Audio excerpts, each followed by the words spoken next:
Welcome, welcome, welcome, everybody. Let me know if you can hear me. Sound is good or not.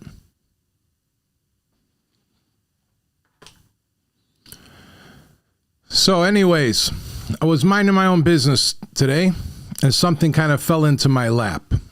And when something falls into my lap, it's too good to pass up.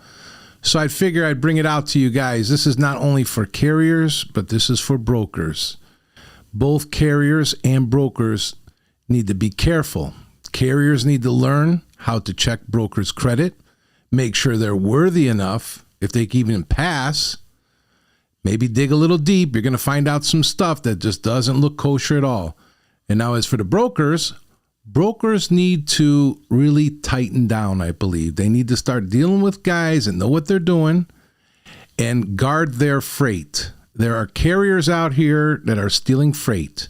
There's carriers that have broker authorities as well, and they're playing a lot of games. There's a lot of shenanigans going on. So I figured I'd put together this quick piece. Shouldn't take more than about 20, 30 minutes. I got a few docs for you. It was just something very strange that came across, and I thought it was funny because I was on DAT earlier today. There was an expedite load, and I contacted my factoring company. I said, can you check their credit out? Big letters, no buy. I said, why? They said, go look them up. So that we have them written down as double brokering. So if a broker is doing double brokering, that's not a good sign.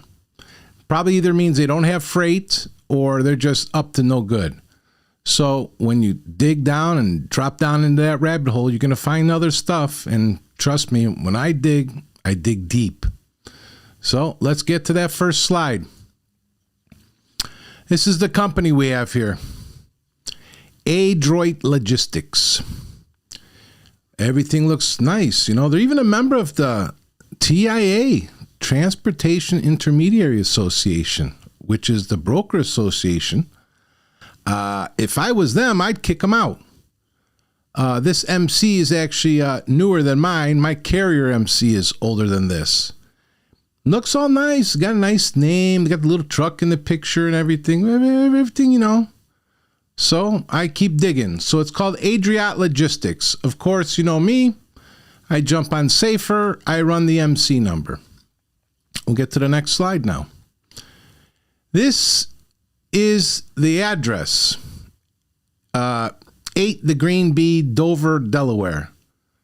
And I just thought it was really weird because I've seen all these companies underneath. So what kind of address is this? So I dig a little deeper. And here we have this is kind of had the slides mixed up. So this is their screenshot. They are authorized for broker. That's their address. So they have an actual physical address, but then they have a mailing address. So let's get to the next slide. Now, here is inside the Safer profile again, which shows they have the broker authority, insurance $750K. Everything looks legit, kind of, I guess. I'm not a broker, so I don't know whatever. I think they have to have contingent cargo insurance and all this other stuff, but that's not going to show in here as far as I know. But if you look again, you'll see in the top left corner, you have the actual business address, and then you have the mailing address. Now, these addresses and these phone numbers and all this stuff matches up to any other future slides I'm going to show you here tonight.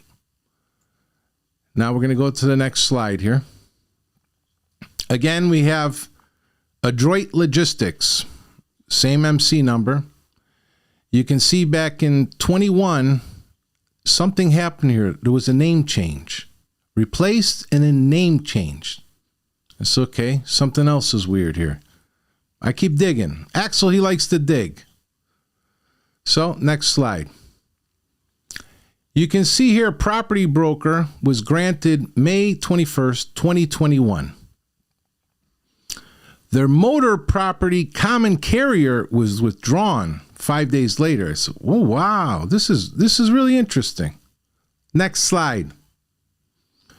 Now, when I searched that MC number, just a regular Google search, somehow that MC number and that DOT number goes to this company called Axiom Logistics, which also says New York Transport Company. I'm going to guess possibly that's what they used to call themselves, maybe when they were a carrier or when they had carrier authority. I didn't know. I'd have to check. I don't know if you can just transfer an MC number over like that. Maybe if you're the same owner from carrier to broker. I'm gonna hope tomorrow one of them will answer me. They're watching the show and they'll let me know. But same thing here. Same mailing address is New York. Same phone number. Everything matches again. Next slide. Here's where the shit hit the fan. Because that Delaware address is a virtual address. There's hundreds of companies underneath that address. Well, when I start going through all the companies, I find other logistics or trucking related companies also using that same exact address. You have here US Raven Logistics.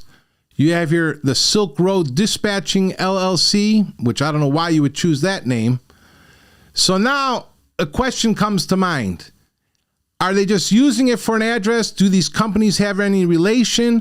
Or are they all the same people or friends that use that address? So maybe they could be double brokering. Maybe they're running dispatch companies. There could be a lot of options they're doing by using that virtual address. Next slide. 2 more companies. Same thing at that virtual address that are kind of related to trucking. Export Traction, Export Management Company, Export Marketing Company, International Trade Consultant. Then you have a OTR Dispatch. So now we got 2 dispatch companies that are also using the same exact address. I find it weird. Okay. Next slide. We have another one here. Morrow Transport Solutions, Inc. Same thing. 8, the green suite, blah, blah, blah. It looks like a little house. And there's hundreds of companies. If you search that address, you can go through the whole list. I swear it took me about 15, 20 minutes to go through the whole list. I didn't want to go through a list. I didn't want to pull the corporations for all this to see if there's any matches. It's a lot of work. But just this alone, for a broker to be using a virtual address that when I run with my factoring company is a no-buy because they're double brokering, definitely there's something wrong here. And definitely people need to pay attention. I hear a lot of people complaining about the brokers, okay? When I first started, I used to complain a lot about the brokers too. But little by little, you get to know who's good and who's bad and who's a snake, okay? The snakes, I kick them to the sidewalk. The good guys, I'll joke with them. I have a good time. You know, they're honest with me and we take care of business. They know me. I don't mess around. This is like a growing virus, and I think it's out of control. And I think a lot of brokers maybe need to educate their agents on how to search and look and know companies. I know a lot of the bigger brokers, they have a lot of agents. They don't have time maybe to go through all this stuff. But if they start cleaning it up, it's on your side, guys. You could do a lot of this cleaning up. If you started cleaning this up, get together, go to that TIA, say, why is this guy in the TIA? Just because he makes a donation? Why is he using a virtual address? Why is he a no-buy? And that's another thing too. This broker was on DAT. You guys got to be very careful on DAT. There's a lot of them that are bad on DAT. If your factoring company does not approve them, I would not mess around. Okay, let's see. We got any more slides here? Okay, now we come to this. So basically, we're going to sum it up. I got to open this up here. We're going to click over here. So I found out from my factoring company that they were a no-buy. Simple and easy. Check with your factoring company. If your factoring company says no, move on. Don't be desperate. Do not take loads from these clowns. Second, virtual address. This is bad. If they don't even have a true physical address, now we don't even know if that New York address is a true address because it's a house. It's a broker working out of a house. It could be his cousin's house. It could be a rental house. The broker collects the money from the shipper, But a lot of times with the factoring company, you're waiting usually up to like 90 days. If this broker defaults, okay, where are you going? He sold the house. He kicked the tenants out. You go to check the virtual address. Oh, no, it's a virtual address, okay? I know for a fact, my own factoring company, I believe it was about a year and a half ago, some Indian brokers, I'm not picking on Indians, just saying it in general, Indian brokers got my factoring company for $300,000, okay? A lot of these guys think they hear non-recourse factoring. Trust me, the factoring company is coming to you to collect, okay? They're not a SBA loan, just give and run away or whatever all these other guys are doing. If they can collect from the broker, they can file on the bond, but the bonds are usually $75,000. If there's 30 carriers waiting and they each got $4,000 or $5,000 owed to them, depending on when you filed, you're going to be at the bottom of the list. You might not get nothing. You got to be careful who you deal with. And the brokers got to be careful who they give their loads to. And if I were the brokers, I'd be setting traps for a lot of these guys. I'd put them out on Front Street. So we got multiple companies at this virtual address. Not a good sign to me. Is there double brokering going on over there? Possible. I don't know. Possible.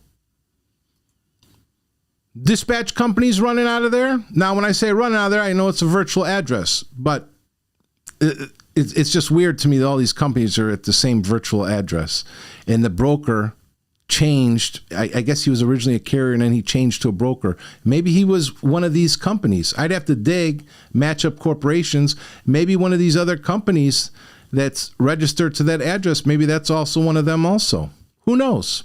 So, this is what we have to say here. WTF, what the fudge is really going on in Brandon's home state of Delaware? Because I've heard about these virtual addresses, and I even saw a case that I believe it was the FBI or somebody in 2017 had subpoenaed. This might even be the address they were talking about. I don't know. I believe 100 to 200 of these corporations they were subpoenaing to find out what's going on. There's an article, you can look it up. I'm not going to get into all of it, but people need to start reading and comprehending what's going on. Okay, it's not hard. It's easy searches. This fell in my lap today, like I said. I screenshotted a few things, dropped them over to the side, made a video, and I brought it to you guys. Because a lot of guys don't know. The carriers don't know. And some of the brokers, they could know. Maybe they don't know. Their agents, I think they might know less than the regular broker. Another problem here I want to bring up, too. And a broker friend of mine told me they're having a big problem lately because a lot of you new guys are claiming double brokering. If you don't know the difference between double brokering and co-brokering, don't mess around. All you guys doing is blackballing yourself. It's not hard to figure it out. But don't accuse them of something until you know for sure. Just ask them, is this double brokered? If it is, I'm not going to be happy about it. If they are double brokering the load, they're probably going to pull it from you. Okay? Just get rid of them. Don't even deal with them. You know? But if they're good brokers, then deal with them. You know, build a relationship. Stop dealing with these idiots. We have so many idiots right now. And this goes from expedite all the way up to the big trucks. So if everybody does their part and starts pushing back, let's close down these whorehouses, because that's what they are, a bunch of whorehouses. And I think that's it. It was just a quick show. I don't know if you guys got any quick questions. See some good people there in the chat, you know. Let me see, post them up there. What do we got here? I think I can pop this up there. Yeah, it won't pop up. Why is that? Oops. How about now? Oh, there we go. We got one comment there. We've came across quite a few of the virtual addresses. Yep. I've heard about it too, Dan. A lot of them. I just didn't. That one fell into my lap by accident. I don't even, I wasn't expecting it.